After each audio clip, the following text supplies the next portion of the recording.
I'm on a Luton Airport Express train for the first time, and I'm heading for Bedford. These trains operated on the Greater Anglia network before transferring over, and I'm about to pass through a potential future station.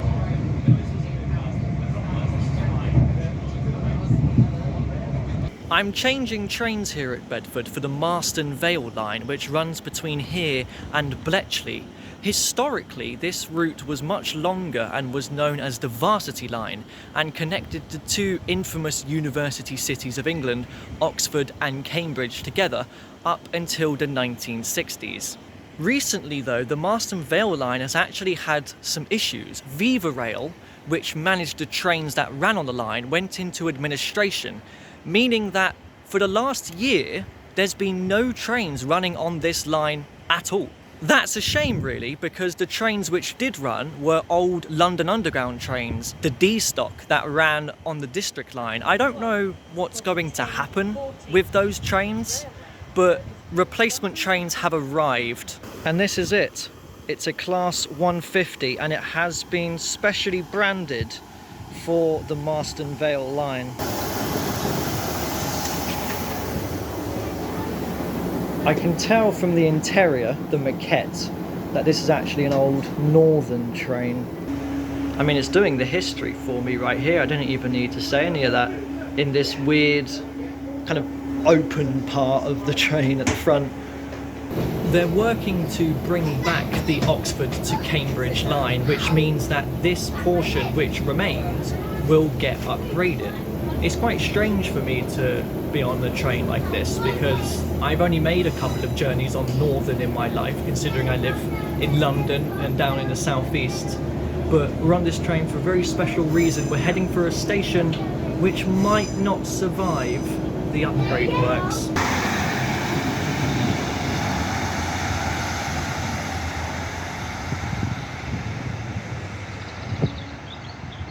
Kempston Hardwick station. A brilliant name, but a very small, quiet station with not a whole lot around at all. So this is a nice thing, because of the problems on this line, the fact there's been no trains for over a year, for a limited time only they've brought in £1 train tickets to anywhere on this line. I haven't seen an information board like this either before. It's not working though. There's conflicting information with this sign here, because that's suggesting that there isn't a ticket machine when there is, and it is working. And this onward travel information poster clearly shows that there really isn't a whole lot around the station at all. There is a tiny Kempston Hardwick village, but even that is quite a way down the road.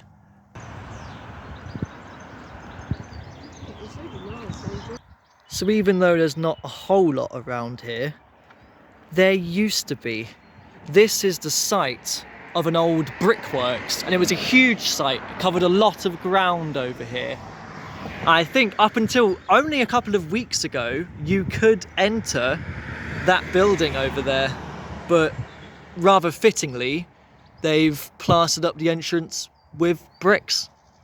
Up until recently, there were more brickworks up in Stewartby, which is not too far away, and there were several chimneys which still existed. Unfortunately, they're gone. They demolished them. It's a shame that not one of them survived and that I didn't get to see them be demolished. So because the brickworks no longer exist and it's currently a derelict site, it's perfect for developers, right? It's ripe for the taking.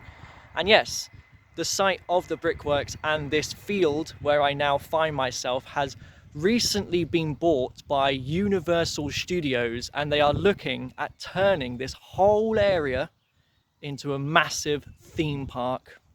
And brilliantly, right now, you are allowed to cross these fields because it is a public footpath, but perhaps not for much longer.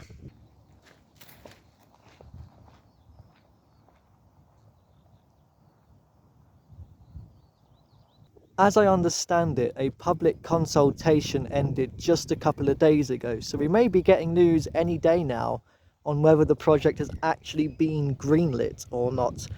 If it has been, this area is going to look insanely different in just a few years' time.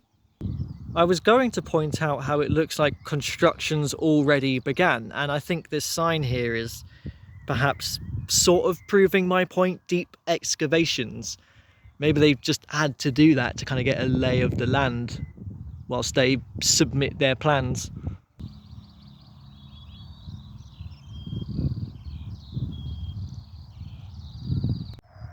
So I don't know how long I'm going to have left to walk across this land. I was always going to do a walk on the Marston Vale line this year, but I prioritised this one from Kempston Hardwick to come and see where a future theme park may be. In fact, a walk I had planned from Kempston Hardwick wasn't even going to cross these fields. I'd love to get before and after shots of what this area is going to look like, but it will probably be behind a paywall, won't it?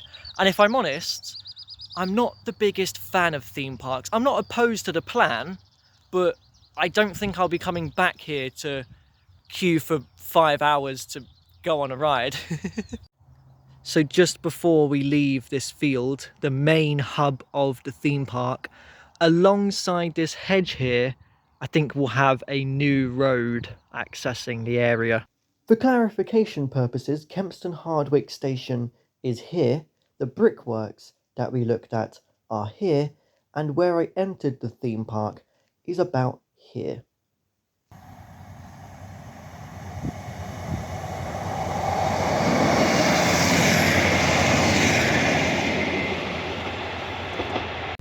As I'm about to cross over the railway line, going to make sure it's all safe, looking both ways, I can see Kempston Hardwick station in the distance down there.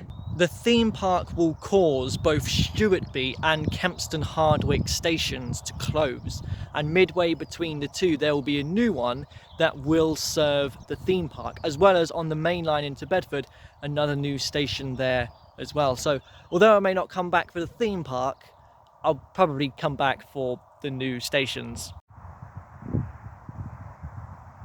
I'm glad that I at least managed to walk across the footpaths where the theme park will be, because I might not have too much longer to get to do that and visit Kempston Hardwick station as well. Even though, to be fair, I've still probably got a few years before that closes. However, I didn't want to just stick with visiting where the theme park's going to be today.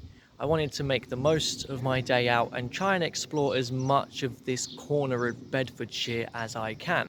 However, that hasn't quite gone to plan straight away, because I just walked through the worst woods I have ever been to in my life.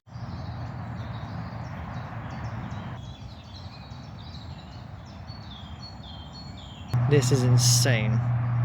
I don't know what it was about it, I don't know why it was so flooded, but that took some time, doubling back and forth and trying to figure out a way to get through that.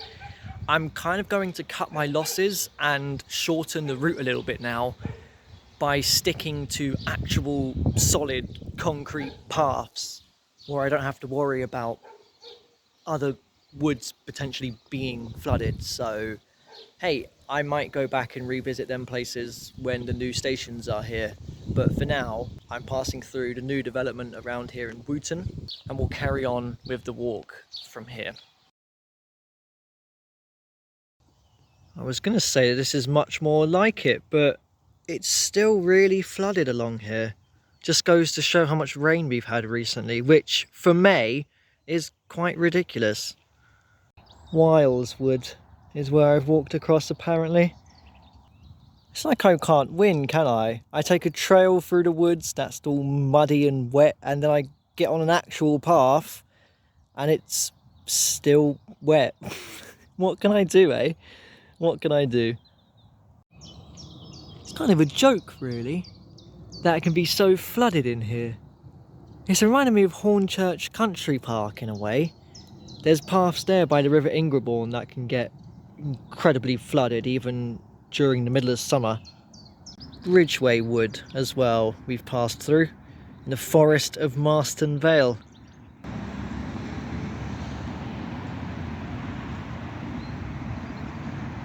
So I've made my way into a built-up urban area now known as Kempston.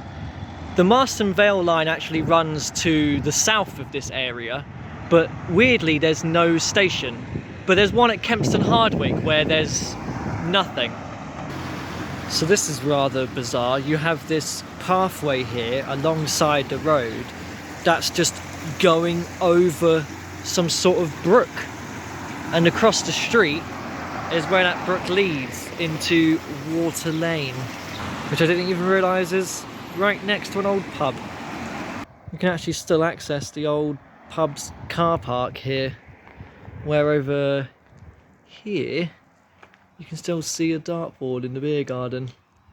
So the brook is passing underneath the road here into Water Lane and literally runs straight down alongside the course of it.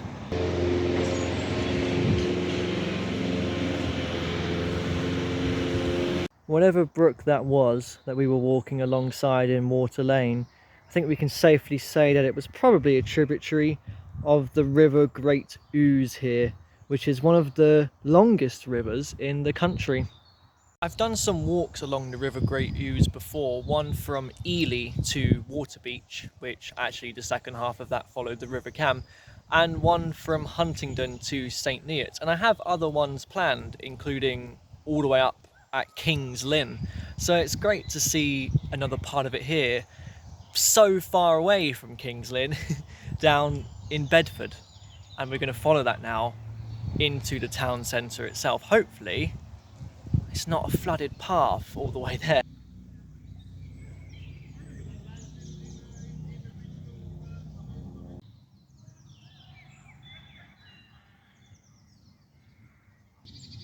Nah man, I thought I was walking up to the river here, not a flooded footpath. That's grim. I have to go around this way, somehow. Of course all of that had to be right at the end of a really nice stretch of river walking, literally just before I'm about to cross over the bridge to the other side where there's a solid pathway all the way into Bedford.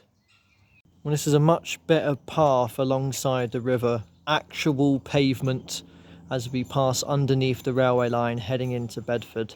So we're not too far away now. You get a good look here as well at the sidings where the Thameslink trains wait. And here you have the separate Marston Vale line bridge, a weirdly small one, 4'9". I had to crouch going through that. This route branches off to serve Bedford St John's and then passes underneath the main line railway out of Bedford. I've just realised there's a separate crossing of the railway here in the form of a bridge. I don't get the point of it because it just goes to the other side. Maybe it's for cyclists who can't fit underneath the 5-foot sign.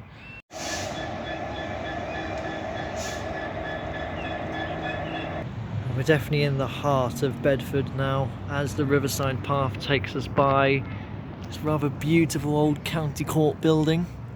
I would say the crown jewel of Bedford though is not the ugly tower block on the other side of the river that kind of spoils the view, but it is instead the Castle Mound. It's very different to Rochester's, for example, considering, you know, it's not actually here anymore. This is where my walk along the river Great Ouse comes to an end. Brilliant name for a river, by the way. Doorway to a secret chamber. This is cool. It's like the only part of the castle which still remains. So it seems like it was a much bigger site as this depiction shows. That would be the mound. But there's a whole lot more. All the castle walls. And this is right in front of a nice old castle brewery. And what looks to be kind of like a mill building as well.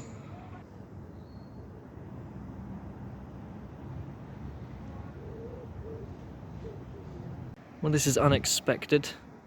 There's an old fire station building here. There's quite a few old, nice looking buildings in Bedford.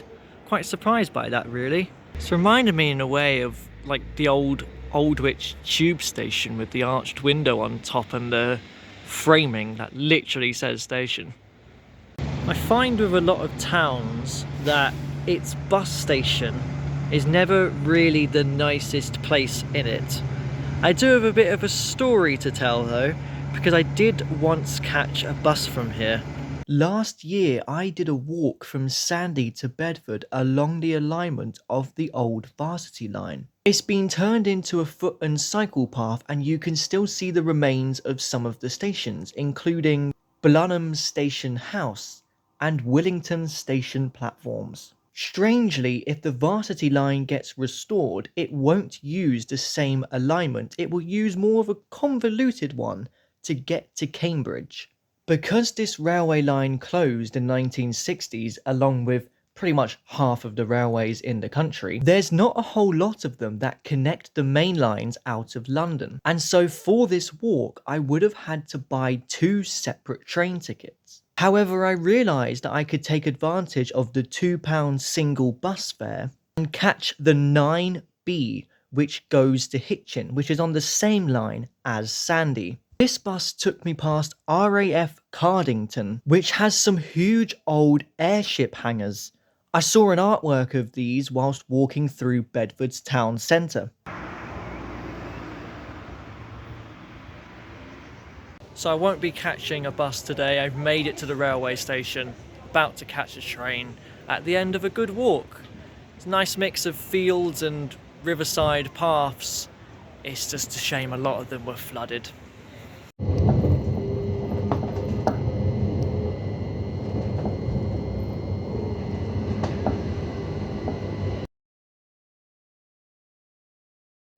And here you have the separate Marston Vale line bridge. A weird